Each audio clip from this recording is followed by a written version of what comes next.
Friends, আমি পূজা। Welcome to my channel পূজা দাস চ্যাটার্জি চ্যানেলে তোমাদের সকলকে ওয়েলকাম। আজকে দেখো মাম্মাম আর আমি ট্যাক্সি করে ইকো পার্কে যাচ্ছি।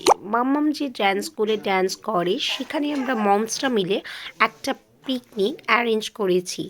সো ইকো পার্কে গিয়ে দেখা হচ্ছে। ফ্রেন্ডস, আমরা এখন চিংড়িঘাটা দিয়ে যাচ্ছি ইকো পার্কের দিকে। রাজারহাট হয়ে ইকো পার্ক যাব। তো কিছু কিছু জায়গার ভিডিও রাস্তায় তোমাদের সাথে শেয়ার করলাম। দেখো, বিশ্ববাংলা পার করে আমরা প্রায় চলেই এসেছি। আর এই রোডটা ক্রস করলেই সামনেই ইকো পার্ক আমাদের বাঁ হাতে পড়বে। এই দেখো, ইকো পার্কের বাউন্ডারি তোমাদের দেখাচ্ছি। এটা হলো 1 নম্বর গেট। আমরা যেহেতু 4 নম্বর গেটের দিকে নামবো, তাই আমরা 1, 2, 3 পার করে তারপর লাস্টে গেটে ওখানে 4, 5, 6 আছে, তাই আমরা এখানে 1 নম্বর গেটটা পার করলাম। এরপরে আমরা দেখো, এটা 2 নম্বর গেট। যেহেতু অনেকটা ডিস্টেন্সে আছে, তাই আমরা এখানে 1 নম্বর গেটে নামলাম না, তাই আমরা 2 নম্বর গেটটা ক্রস করে নিলাম। এরপরে আমরা লাস্টে আলটিমেটলি চলে এলাম 4 নম্বর গেটের কাছে। তো এখানে ট্যাক্সি যে আঙ্কেল আমাদের এখানে ড্রপ করে দিলেন। আমরা 4 নম্বর গেটে নামলাম, নেমে আমরা ভেতরের দিকে যেতে আরম্ভ করলাম।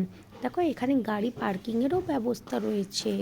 তো আমরা সাইড দিয়ে সামনের দিকে এগিয়ে গেলাম ভেতরে ঢোকার জন্য। তারপরে এদিক ওদিক দেখছিলাম আমাদের ফ্রেন্ডসরা কোথায়। লাস্টে আলটিমেটলি তাদের দেখতে পেলাম, আর দেখতে পেয়ে আমরা খুব হ্যাপিও হয়ে গেলাম।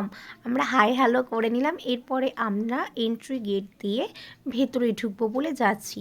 সো ফাইনালি আমরা এন্ট্রি গেটের কাছে চলে এলাম। দেখো, সব কচিকাচাদের নিয়ে আজকে আলটিমেটলি যে আমরা এত তাড়াতাড়ি মিট করতে পেরেছি এই উইন্টারে, তো আমরা সকলেই খুব হ্যাপি।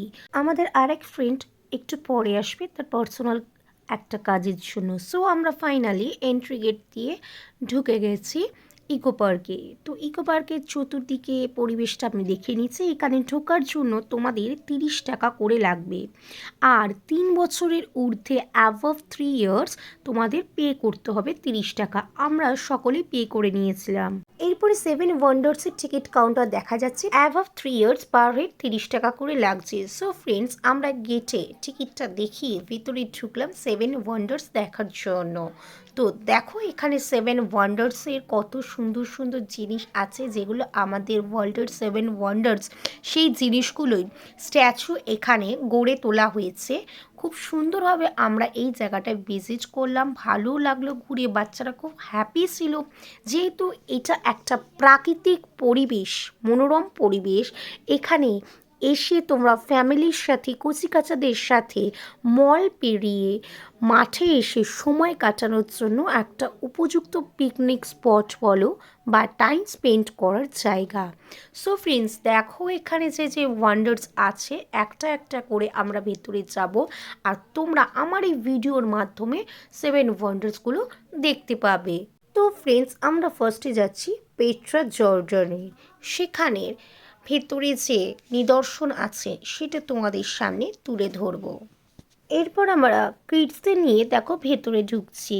ভেতরে ঢুকে যে সমস্ত নিদর্শন দেখতে পাচ্ছি সেগুলো তোমাদের সামনে তুলে ধরার চেষ্টা করব। এই সমস্ত স্ট্যাচুগুলো আছে এখানে, বাচ্চারা দাঁড়িয়ে খানিকক্ষণ ফটো তুলে নিল, ফটো সেশন করলো।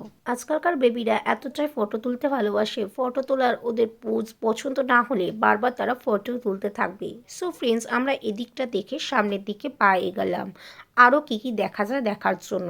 তো এরকমই আছে, সামনের দিকটা পুরোটা তোমাদের দেখিয়ে নিচ্ছি। এটা দেখে আর বাইরের দিক দিয়ে কি দেখা যায় দেখি। এদিক দিয়ে দেখা যাচ্ছে পিরামিড, পাশে যে পিরামিডটা ছিল সেটা দেখে নিলাম। সো এটা দেখে আমরা পিছনের দিকে ব্যাক করছি। দেখো, ভেতরে ভিড় হয়েছে, যেহেতু এটা 30 ডিসেম্বর। সো এখানে নিউ ইয়ারের জন্য বলো বা এটা উইন্টার সিজনের জন্য পিকনিক করার জন্য একটা আদর্শ সিজন। সো এই সময় ভিড় হওয়াটা খুব ন্যাচারাল। তো আমরা বেশিক্ষণ এখানে দাঁড়ালাম না, যতদূর পা হেঁটে যত তাড়াতাড়ি যাওয়া সম্ভব আমরা জোর কদমে পা চালিয়ে দেখতে দেখতে সামনের দিকে এগিয়ে যাচ্ছি। এরপরে দেখা যাচ্ছে খ্রিস্ট দ্য রিডিমার। এটা যীশু খ্রিস্টের মূর্তি। সো কত বড় যীশু খ্রিস্টের মূর্তি তোমরা দেখতেই পাচ্ছ। আমরা সামনেটা দাঁড়িয়ে বাচ্চাদের একটু ফটো তুলিয়ে নিলাম। দেখো বাচ্চারা পোজ দিচ্ছে ফটো তোলার জন্য। মামাম তো দাঁড়িয়েই আছে, জিসাসের মতন পোজ দিয়ে ফটো তুলছে। সো এখানে ফটো সেশন হওয়ার পরে আরও 2-3টে ফটো তোলার জন্য এরপর আমরা একে একে আর বাদ বাকি ওয়ান্ডার্সগুলো দেখে নিলাম। তার সামনে দাঁড়িয়ে কতগুলো ফটো সেশনও করে নিলাম। এইভাবে দেখতে দেখতে আমরা সামনের দিকে এগিয়ে যাচ্ছি। দেখো এখানে বোর্ডটা আছে মোয়াই বলে, যে লেখাটা সেটা আমি তোমাদের দেখাচ্ছি এই বিষয় সম্পর্কে। সো ফাইনালি আমাদের দেখা হয়ে গেছে। এরপরে আমরা তাজমহলের দিকে এগিয়ে গেলাম। দ্য তাজমহল সবাই জানো এর খ্যাতি আর নির্মাণ কার্যের ব্যাপারে।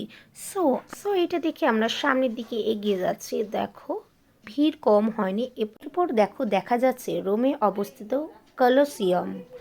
সো সো এই 7 ওয়ান্ডার্স দেখে আমরা ইকো পার্কের এই 7 ওয়ান্ডার্সের পার্কটা থেকে বেরিয়ে যাচ্ছি আরও অন্যান্য চিলড্রেন্স পার্কে যাওয়ার জন্য। দেখো ফ্রেন্ডস, আমরা এখানে নিয়ে এসেছি এই কেক, বাট কেক কাটার জন্য কোনো নাইফ নেই। কি সুন্দর আমাদের প্ল্যান। দেখো এই কাগজটা আমাকে দিল, বললো এটা দিয়ে কাটো, ভালো করে কাটো। তাই কাগজটা নিয়েছি, এইভাবে ভালো করে ঢুকিয়ে ঢুকিয়ে কাটছি। দেখো দেখো কত ভালো করে কাটছি আমি। তোমরা খাবে? তোমরা কেউ যদি খাও চলে আসো, কিছু করার নেই। Address at present we are Eco Park. চলো হয়ে গেছে। দেখো ভালো পিস হয়েছে। দেখো এর থেকে আর কি বেটার হবে। দেখো আমাদের খুব সুন্দর পিস হয়ে গেছে। তো ফ্রেন্ডস দেখো আমরা সামনের দিকে এগিয়ে যাচ্ছি খুব সুন্দর মনোরম প্রাকৃতিক পরিবেশের মধ্যে দিয়ে।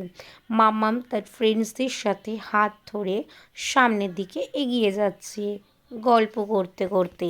তো মাম্মাম এবার আমরা পকে চলে এসেছি। দেখো মাম্মাম স্লাইডিং করে খুব সুন্দরভাবে নিচে নেমে এসেছে।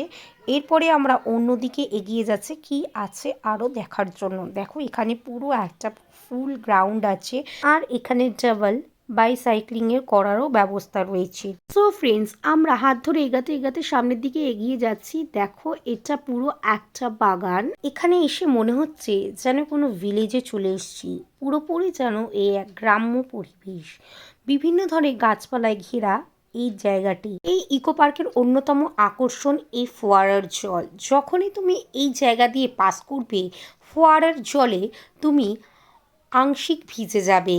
তো এখান থেকে বাচ্চাদের যেতে তো প্রচুর মন চায়, আর বড়রাও কিছু কম নয়। এখান থেকে যেতে কেই না চায়। গরমকালে আসলে এই জায়গাটি এক ভালো লাগা ভালোবাসার অন্যতম জায়গা হিসাবে চিহ্নিত হয়। বাট যেহেতু এখন উইন্টার সিজন, তাই আমরা বাচ্চাদের নিয়ে এখানে খুব একটা বেশি দাঁড়ালাম না। শুধু জায়গাটাই তোমাদের দেখাচ্ছি যে এই জায়গা দিয়ে পাস করছে তার শরীর খানিকটা হলেও এই ফোয়ারার জলে ভিজে যাচ্ছে। তো যেহেতু উইন্টার, তাই বাচ্চাদের এই জায়গাতে আমরা যেতে দিইনি। তাই এই পথ থেকে সরে আমরা অন্যদিকে চলে যাচ্ছি। আমরা এখন লাস্টে আলটিমেটলি চলে যাচ্ছি গেট নাম্বার 2 এর দিকে। যেহেতু অনেকটা বড় এরিয়া, আমরা 4 নম্বর গেট থেকে 3 নম্বর পাস করে এখন 2 নম্বর গেটের দিকে চলে যাচ্ছি।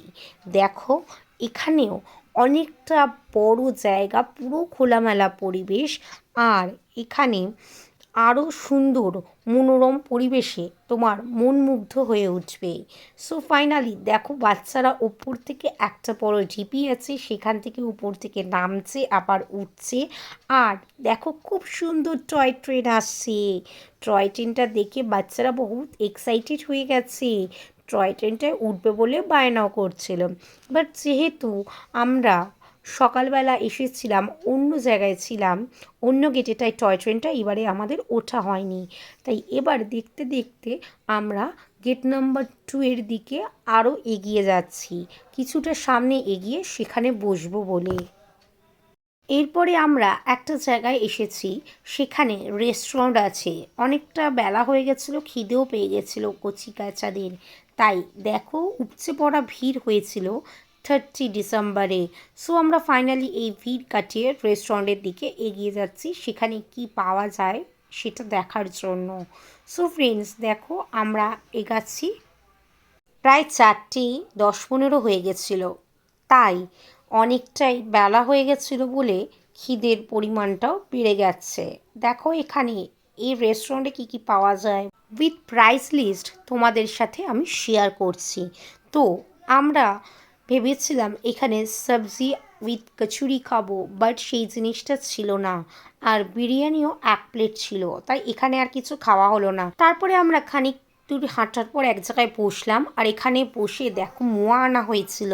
মোয়া প্যাকেট থেকে বের করে দেখো আমাদের সমস্ত ফ্রেন্ড সার্কেলদের তোমাদের দেখাচ্ছি মোয়া খাওয়া হচ্ছে, আর সবাই একটু ক্যামেরার দিকে তাকিয়ে হাই হ্যালো করে নিচ্ছি।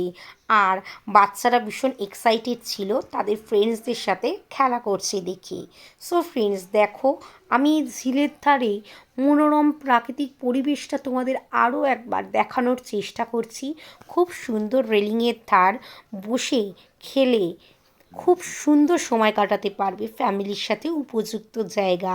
তাই আমি আবার বসবো বলে এদিকে চলে এলাম। সো যেহেতু বাচ্চাদের নিয়ে আসা হয়েছিল, তাই যেহেতু অনেকটা বিকেল হয়ে গেছিলো, তাই আমরা সব মায়েরা মিলে ঠিক করলাম আর এখানে বসবো না, দেরি হয়ে যাচ্ছে, বাড়িতে যেহেতু ফিরতে হবে বলে অনেকটা রাত হয়ে যাবে। আর অনেকটাই ভিড় ছিল, তাই ভিড় কাটিয়ে কিডসদের নিয়ে আমরা সাবধানে বাইরের দিকে বেরোলাম। আর এইবারে আমরা ফাউন্টেন উইথ লাইটিংটা দেখলাম না, যেহেতু অনেকটা রাত্রি হয়ে যাবে বলে, আমাদের যেহেতু অনেকটা দূরে যেতে হবে। সো ফ্রেন্ডস, আজকের মতন আমাদের এই পিকনিক এখানেই শেষ হলো। আর বাচ্চারা খুব আনন্দ পেল, মায়েরাও খুব আনন্দ পেল। সো আমাদের সকল পিকগুলো তোমাদের সাথে শেয়ার করতে তো পারছি না, খানিকটা শেয়ার করলাম। টাটা।